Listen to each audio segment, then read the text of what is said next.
केवल आंख देखता रहता है, सुनता रहता है और कुछ नहीं करता है।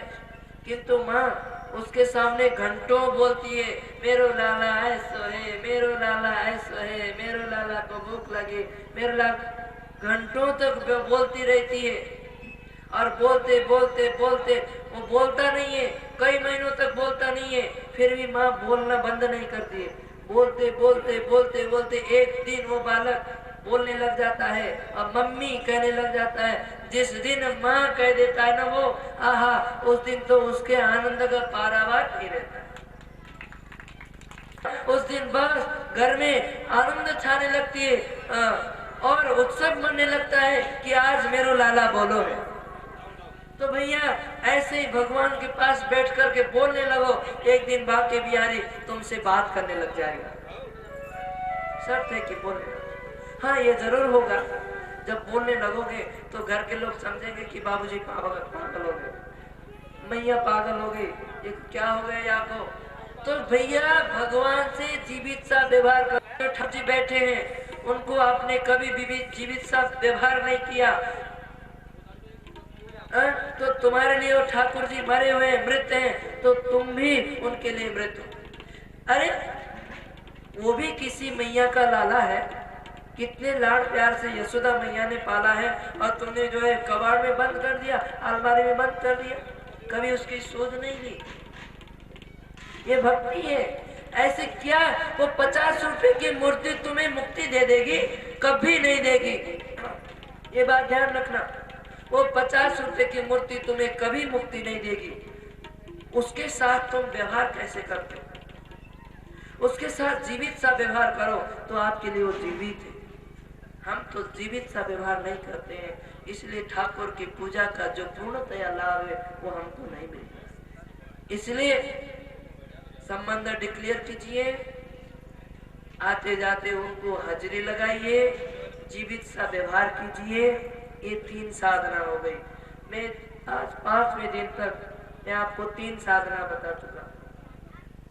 यदि किसी ने ध्यान से सुना होगा तो उसके अंदर एक परमात्मा से मिलने की एक तलब, एक प्यास जगेगी। भैया ये ऐसी प्यास है, एक ऐसी चाह है, न ये किसी को सोने देती है, उस प्रेमी को न सोने देती है, न जगने देती है, न खाने देती है, न पीने देती है, न रोने देती है, न हंसने देती है, और न जीने देती है, न मरने देती है। ये ऐसी प्यास है। गोपियों ने कहा है कि उद्धव, हम कृष्ण विरह में जी नहीं सकते, किंतु एक बात है, मर भी तो नहीं सकते हैं। बस एक ही बात पर हम अपने प्राण को रखे हुए हैं कि कन्हैया ने कह दिया है कि मैं आऊंगा, इसलिए हम अपने प्राणों को रखे हुए हैं। हम मर नहीं सकते, क्योंकि यदि कल हमारे प्यारे आएंगे तो हमको बुलाएंगे, और हमको यदि वो नहीं देखेंगे तो तड़प करके अपना प्राण त्याग देंगे। इसलिए उनकी प्रतीक्षा में हम अपने प्राण को धारण करके रखिए। इसलिए हम मर भी नहीं सकती है, जी भी नहीं पा रही है। ये स्थिति प्रेमियों की होती है। जिस दिन भगवान के प्रति आपकी प्रेम ऐसा होगा। अब ये प्रेम आनंद बाबा सक यहाँ गए हैं, कर दिया है, वसुदेव जी से मिले हैं। देखो मित्रता क्या होती है। वसुदेव जी से मिले, वसुदेव जी जो है नंद बाबा को लाला जन्म की बधाई दे रहे हैं, और वसुदेव को देख करके नंद बाबा रो रहे हैं। अहो ते देव के पुत्रा कंसेन बहवो हता, एका वसिष्ठा वरजा कन्या सापि दिवंगता। अरे वसुदेव, आपके बहुत सारे पुत्रों की हत्या कर दी है इस दुष्ट कंस ने। एक कन्या बची थी, वो भी उड़ करके आकाश में गई। ये मित्रता है। मित्र को चाहिए कि अपने मित्र का दुख कण के बराबर भी हो तो उसको पहाड़ के समान समझ करके उसके निवारण के लिए यत्न करे, और अपना दुख पहाड़ के समान भी हो तो भी मित्र को न दिखाए। मित्रता ये होती है। आजकल हम अपने दुख को तो बहुत दिखाते हैं, कहे भैया ऐसा हो गया, वैसे हो गया, रोते ही रहते हैं। और जब मित्र को संकट पड़ता है तो मुंह मोड़ करके चल देते। ऐसा मित्रता किस काम? इसलिए गोस्वामी जी कहते हैं कि ऐसा जो व्यक्ति है ना, उसका तो दर्शन करना भी पाप है।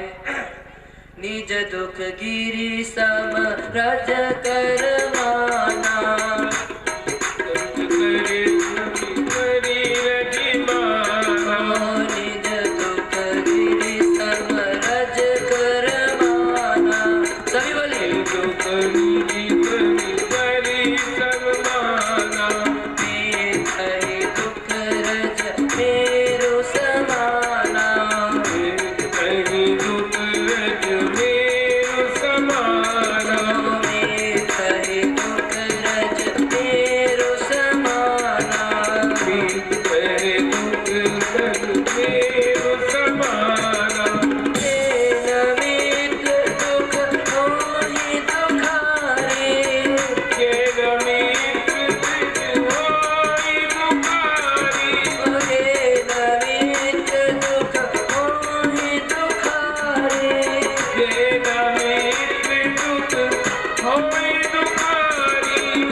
उनको देखना भी बहुत बड़ा पाप होता है। इस तरह से वसुदेव और नंद बाबा बड़े प्रेम से मिले हैं। नंद बाबा को तो अपने लाला की चिंता, वसुदेव को तो लाला की चिंता है, इसलिए बोले बाबा तो इधर डोलो डोलो मत फिरे, मैं ज्योतिष को बड़ो पंडित हूँ, आजकल तेरे घर ठीक नहीं चल रहे। का कह रहे हैं बाबा? अरे बाबा तेरो ग्रह तो ये कह रहे हैं कि जल्दी तेरे गोकुल में कुछ न कुछ उत्पात होने वालों है, इसलिए जल्दी जाके अपने लाला को संभल। उत्पात की बात सुनते नंद बाबा के दिल हृदय धड़कन तेज हो गए और हे प्रभु, हे नाथ, हे नारायण, मेरे लाला को रक्षा करियो। कहते माला सटकाते हुए नंद बाबा जा रहे हैं, मन में सोच रहे भैया वसुदेव ने कबो झूठ नहीं बोली, यदि आने आशंका व्यक्त करी है तो कोई न कोई अवश्य अनिष्ट होने वाला है। नंद बाबा तो गोकुल की ओर चल दिए, किंतु गोकुल की ओर नंद बाबा पहुंच नहीं पाए, तब तक तो पहुंच गए कृष्ण भगवान की लाला की मौसी कंसेन प्रहिता घोरा पूतना बालघातिनी शिशुश्चचार निघ्रन्ति पुरग्राम प्रजादिषु। कंस के द्वारा भेजी भई बालघातिनी पूतना अपने स्तन में हलाहल विष को लगा करके पहुंच गई। नंद बाबा के घर में गई, उन्हें भी सुंदर गोपी का रूप धारण करके मैया को बधाई देने की बहाना की। मैया ने स्वागत कियो। मैया बोली कि मेरे लिए बात देना, जगाना मत भरे। अच्छा ठीक है मैया। आशीर्वाद देने के लिए लाला के पास जैसे पड़ी, मैया ने इधर कन्हैया ने देख लियो कि आ गई मौसी जी। टेढ़ी नजर से जैसे ही कन्हैया ने आते हुए देखा पूतना को, भगवान ने अपनी आंख बंद कर ली। परीक्षित महाराज ने प्रश्न किया, भगवान परमात्मा तो संपूर्ण प्राणियों की हृदयगत भावना को जानने वाले हैं, फिर पूतना को देख करके उन्होंने आंख क्यों बंद कर दी? इसमें कई उत्प्रेक्षाएं हैं, कई कारण संतों ने भक्तों ने बताए। आइए कुछ भावना का हम भी आनंद लें। भगवान ने सोचा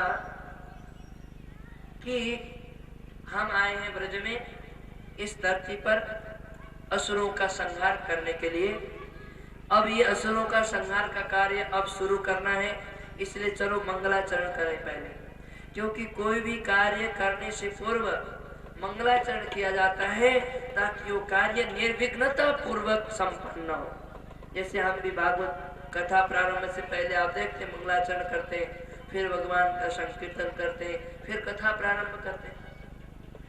आप भी अपने जीवन में कोई भी कार्य प्रारंभ करने से पूर्व भगवान का नाम ले लो। संतों का जो अनुभव है वो मैं आपको सुनाता हूं।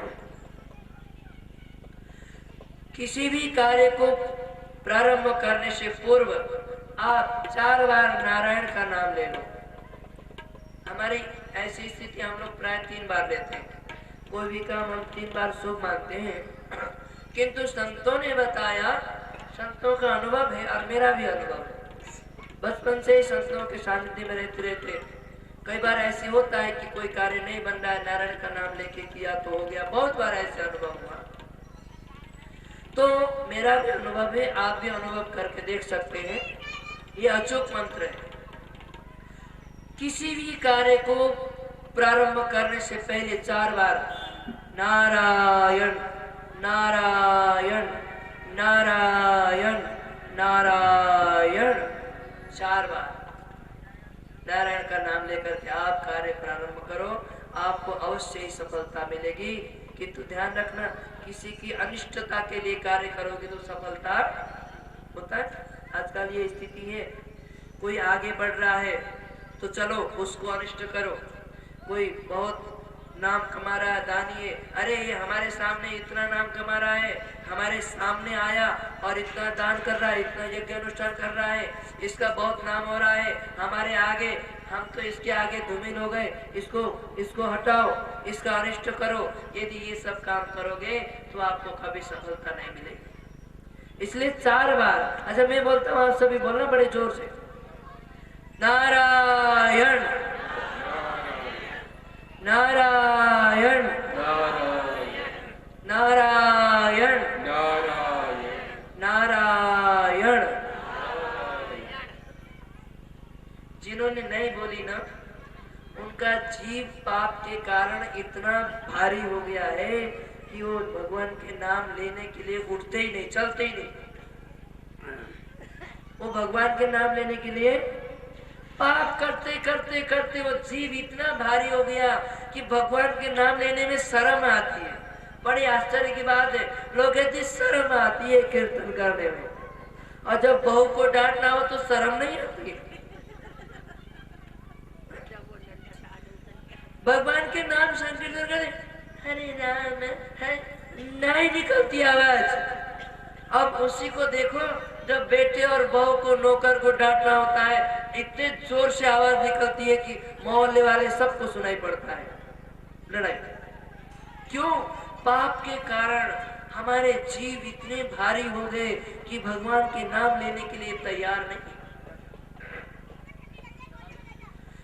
यदि भोजन में स्वाद नहीं आ रहा है, देखो भोजन बना, बड़ा स्वादिष्ट भोजन बना, यदि भोजन में स्वाद नहीं आ रहा है तो समझ लो भोजन में कमी नहीं है, आपके जीवा में कोई रोग है ना, जीवा में रोग। ऐसे ही भगवान के भजन में है कि आपको रस नहीं आ रहा है तो समझ लो भगवान के भजन में कमी नहीं है, आपके जीवा में कमी है, आपके मन में मलिनता है, इसीलिए रस नहीं आ रहा है। ये नारायण नारायण नारायण नारायण 4 बार नारायण करके आप कार्य को प्रारंभ करें। हमारे बड़े बुजुर्ग संत हैं अभी भी, पर बहुत बुजुर्ग हैं, तो कभी भी सत्संग प्रारंभ करें या प्रवचन प्रारंभ करें तो पहले नारायण नारायण 4 बार बोलते हैं। हमने देखा उनका नियम है, उनका मंगलाचरण ही है। ये कोई श्लोक नहीं बोलेंगे, बोलने का इच्छा हुआ तो 2 श्लोक बोलेंगे, 1 श्लोक नहीं, तो ये नारायण नारायण जरूर, ये जरूर आप अपने जीवन में अपनाना। कथा श्रवण करके हमारे जीवन की व्यथा यदि नहीं गई तो कथा व्यर्थ। कथा जीवन की व्यथा को हरण करने वाला है भैया।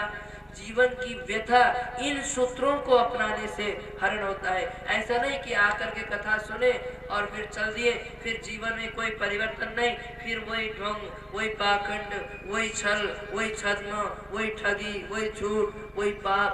जीवन की व्यथा नहीं दूर होगी। इन सूत्रों को जो हमारे महापुरुषों ने, हमारे संतों ने हमें दिया है, इन सूत्रों को अपनाएंगे तो जीवन की व्यथा दूर हो जाए। तो भगवान ने सोचा मंगलाचरण करेंगे, इसीलिए आंख बंद किया। भगवान ने सोचा कि दुष्टों को मारने के लिए हम आए हैं, ये काम हमको उतना से ही शुरू करना पड़ेगा। एक ग्लानि हो गई भगवान को, अरे रामावतार में भी सबसे पहले स्त्री का वध करना पड़ा, जबकि स्त्री अवध्या होती है, स्त्री को मारना नहीं चाहिए। रामावतार में भगवान ने किसका वध किया सबसे पहले? ताड़का। आप सब लोग जानकार हो, विद्वान हो, विज्ञ हो, मैं तो कुछ जानता नहीं, ठीक है ना? तो ताड़का का वध किया भगवान ने राम अवतार में। भगवान को आज ये ग्लानि हो रही है कि कृष्ण अवतार में भी किसी स्त्री का वध करना पड़ रहा है, इसलिए ग्लानि के कारण भगवान ने अपने आंख बंद कर दी। अच्छा, संत कहते हैं कि भगवान ने सोचा कि मैं व्रज में आया था माखन और मिश्री खाने के लिए, माखन और मिश्री का आनंद लेने के लिए, तो जी आ गए विष लगा के, अब पान करना तो पड़ेगा ही, परंतु अपनी तो आदत नहीं है ना विष पान करने की। अरे हमारे भोले बाबा है ना, वह की बहुत आदत है विष पान करने की, उन्होंने तो कुंटलों विष पान कर गए हैं। तो इसलिए आज आंख बंद करके भगवान ने बाबा भोले बाबा की स्तुति की, भोले बाबा का स्मरण किया। अरे बाबा जल्दी आ जाओ, मौसी जी आ गई है विष लगा करके, इसलिए विष तुम पी जाना और दूध दूध में पी जाऊंगा। बोलो जय श्री कृष्ण। अच्छा, भगवान ने सोचा पूतना आई है विष लगा करके, अब ये भगवान ने, क्योंकि कड़वा घूंट, विष तो कड़वा होता है, अब ये कड़वा घूंट पीना पड़ेगा। अच्छा, जैसे आप लोग है ना कि अपने बच्चे को कड़वी दवाई पिलानी होती है ना, तो कहते हो ना, अरे बेटा, अरे लाला, आंख मूंछ करके पी जा। तो आंख मूंछ करके वो लाला जो है कड़वा घूंट दवाई पी जाता है। ऐसे भगवान आंख मूंछ करके उस कड़वे घूंट विष को पीने के